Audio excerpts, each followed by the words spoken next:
शास्त्रों वेदों में 4 प्रकार की साधना बताई गई है। प्रमुख 3 है, लेकिन 4 भी है। कर्म, योग, ज्ञान, भक्ति। तो कर्म, योग, ज्ञान आदि जितनी भी साधनाएं हैं, भक्ति को छोड़कर ये सब मरणशीला है, मर जाती हैं। क्या मतलब? मतलब कर्म धर्म स्वर्ग दे के मर गया, आपको स्वर्ग पहुंचा दिया और स्वयं समाप्त हो गया। जैसे बीज होता है गेहूं, धान, चना का, तो जब वो अंकुर पैदा हो जाता है तो बीज सड़ जाता है। तो कर्म और फल 2 चीजें हैं ना। तो कर्म धर्म, कर्म ज्ञान, कर्म योग, इन तीनों ने अपना अपना फल दिया। कर्म ने फल दिया स्वर्ग।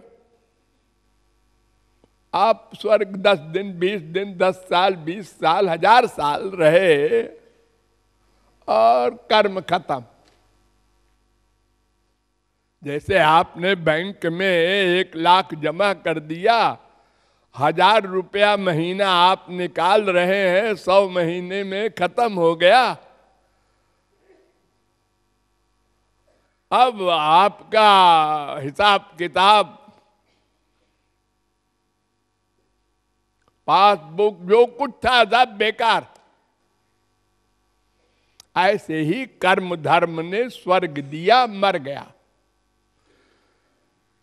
ज्ञान ने अज्ञान को मिटाया, आत्मज्ञान दिया, वो भी मर गया, लौट आया, इसके आगे नहीं जा सका।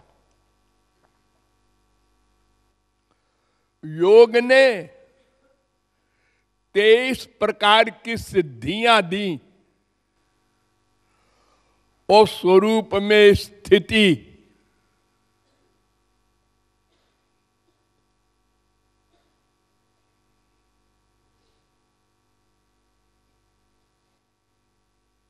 यम नियम,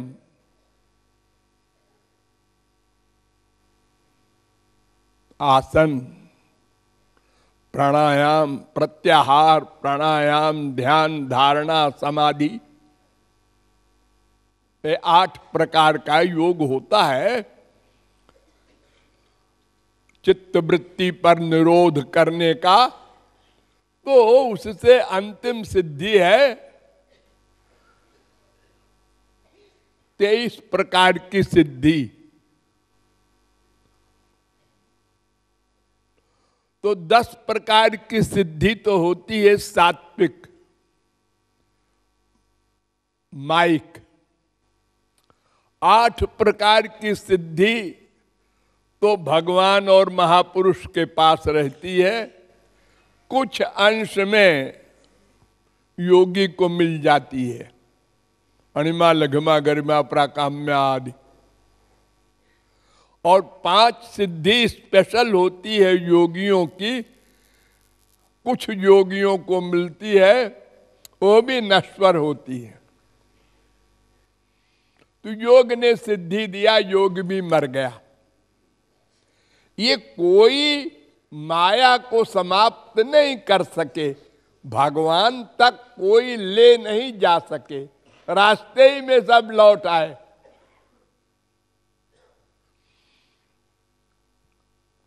यानी ये माया का जो पुल है, इसको पार नहीं कर सके, पुल पर चढ़े और गिर गए।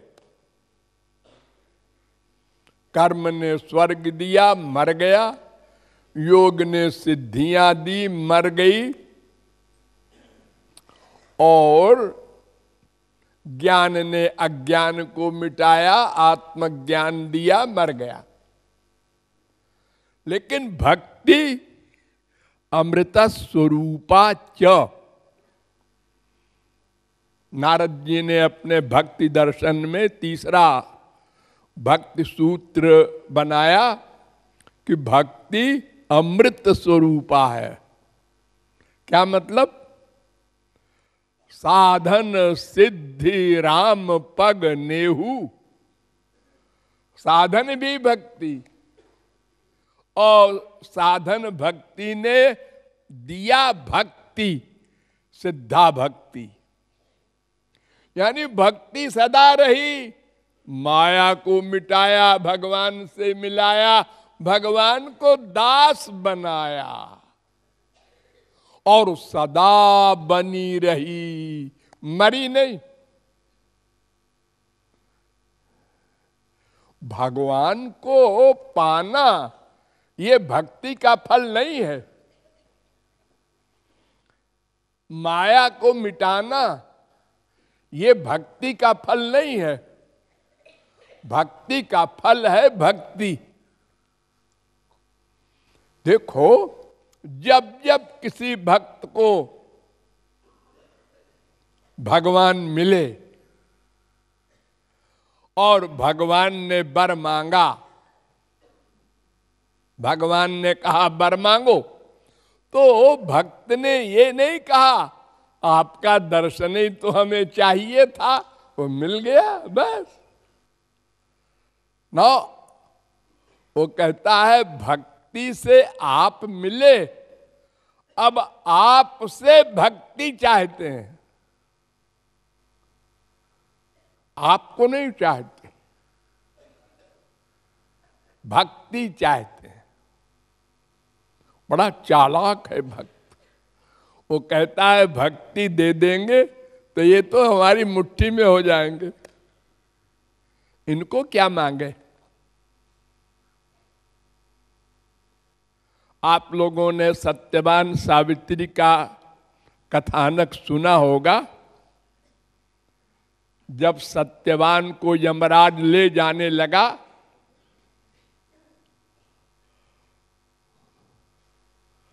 तो उसकी श्रीमती पीछे लग गई। यमराज ने कहा भाई तुम क्यों आ रही हो पीछे? उन्होंने कहा अरे भाई तुम हमारे पति को ले जा रहे हो तो मैं क्या करूंगी अकेले, हमको भी ले चलो। तो यमराज ने कहा ये कानून नहीं है, भगवान का कानून है, सब अलग अलग मरेंगे, अलग अलग कर्म का फल भोगेंगे, फिर दोबारा वो माँ बाप बेटा स्त्री पति नहीं मिला करते। अब पता नहीं एक कुत्ता बने, एक गधा बने, एक आदमी बने, एक स्वर्ग में जाए। फैमिली में जो 10 आदमी हैं वो 10 फल पाएंगे मरने के बाद।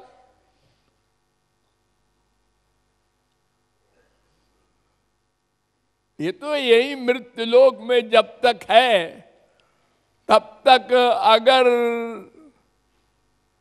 स्वार्थ न टकराया तो कुछ हिसाब बैठा रहेगा, कुछ दिन, कुछ मात्रा में, पूरा पूरा नहीं।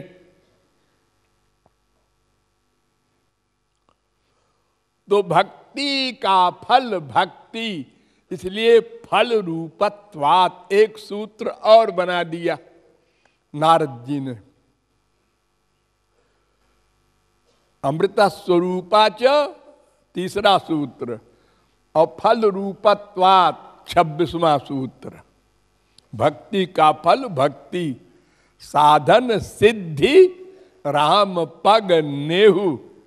कितना सुंदर आधी लाइन में, साधन भी भक्ति, सिद्धि भी भक्ति। इसी को वेद व्यास ने भागवत में भी आधी लाइन में लिख दिया, भक्त्या संजातया भक्त्या बिभ्रत्युत पुलकाम तनुम।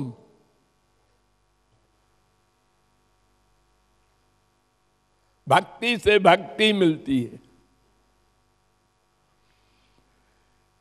ये भक्ति अमर है, सदा रहती है और सदा बढ़ती रहती है। प्रेम का स्वरूप बताया है नारद जी ने, गुण रहितम नंबर 1, कामना रहितम नंबर 2, प्रतिक्षणम वर्धमानम नंबर 3, अविच्छिन्नम नंबर 4, सूक्ष्मतरम नंबर 5, अनुभव रूपम नंबर 6। ये 6 गुण हैं भक्ति में। उसमें एक गुण है प्रतिक्षणम वर्धमानम।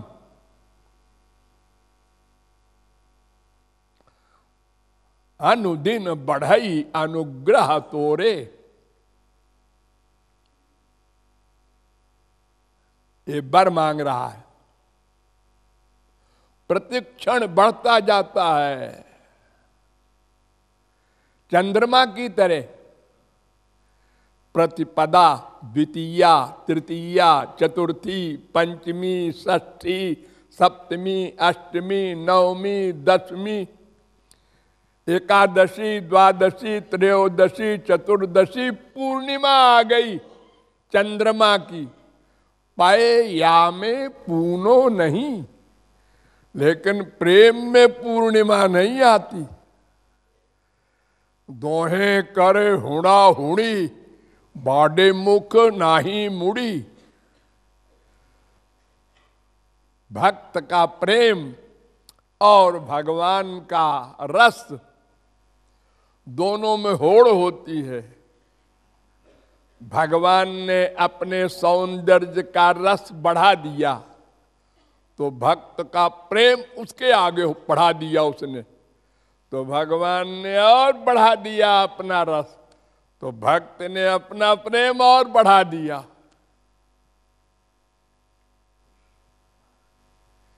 ये समझाया नहीं जा सकता, आप लोगों की बुद्धि वहां नहीं जा सकती। ये तो महापुरुषों की जगत की बात है। आप इतना समझ लीजिए कि जो भक्ति आप साधना में कर रहे हैं, यही भक्ति सदा रहेगी, गोलोक में भी रहेगी। ये जो आप लोग राधे राधे करते हैं ना, यही राधे राधे रहेगा सदा, लेकिन इस राधे की पावर बढ़ती जाएगी, इसकी मिठास बढ़ती जाएगी। अभी जो आप राधे कहते हैं, जितना सुख मिलता है वो बढ़ता जाएगा और अनंत मात्रा का हो जाएगा। अभी भी आपको सुख मिलने लगा है। आप बस में जा रहे हो, ट्रेन में जा रहे हो और कोई बगल में बैठा कहे राधे, है राधे बोला, ये तो बड़ा अच्छा आदमी है। क्यों जी, आप कहाँ रहते? राधे सुनते ही आपके रोम रोम में उसके प्रति श्रद्धा, आत्मीयता, रिस्पेक्ट पैदा हो गई। आप लोग कहां पहुंच गए? और जब पैदा हुए थे तो कौन है राधा जानते भी नहीं थे। एक किसी टीचर ने मार मार के, परिश्रम करके आप लोगों को यहां तक पहुंचा दिया। ऐसे ही जब आप बढ़ते जाएंगे और भगवत प्राप्ति हो जाएगी तो वो दिव्य प्रेम प्लस हो जाएगा इसी नाम में। तो वो रस क्या होगा? फिर वो प्रतिक्षणम वर्धमानम होगा। इसीलिए उसका स्वरूप नारद जी सरीखे भगवान के अवतार और रसिकों के आचार्य ने भी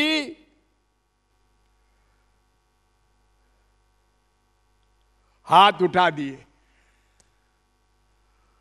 ये 6 बातें बताई तो, लेकिन फिर कह दिया अनिर्वचनीयम प्रेम स्वरूपम, प्रेम का स्वरूप बताया नहीं जा सकता। अरे संसारी प्रेम का स्वरूप बताया नहीं जा सकता तो भगवत प्रेम का क्या बताया जाएगा।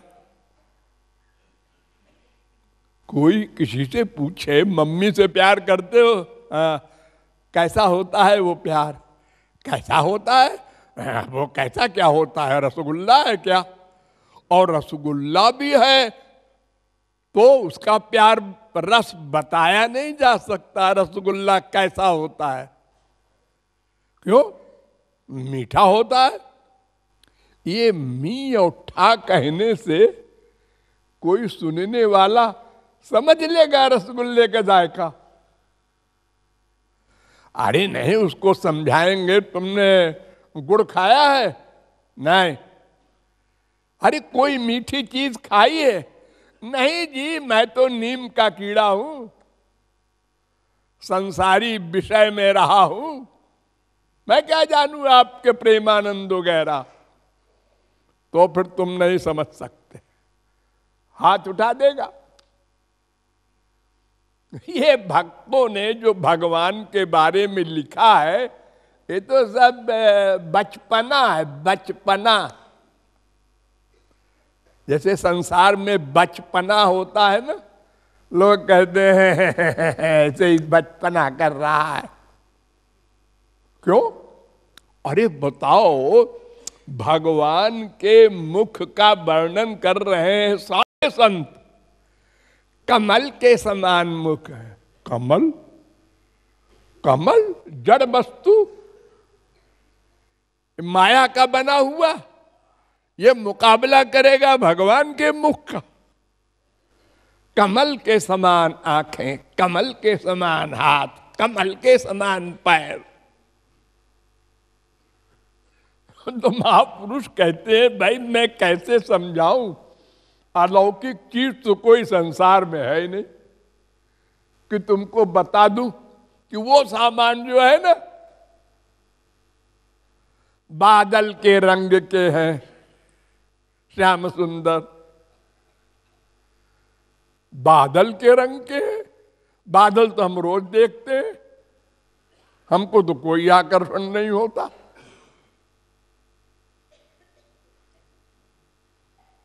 नीले कमल के, वो भी देखते रहते हैं।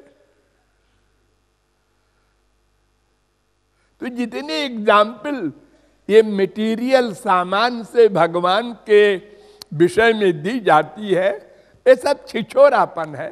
यानी समझाने के लिए और कुछ है ही नहीं महापुरुष के पास। क्या करे?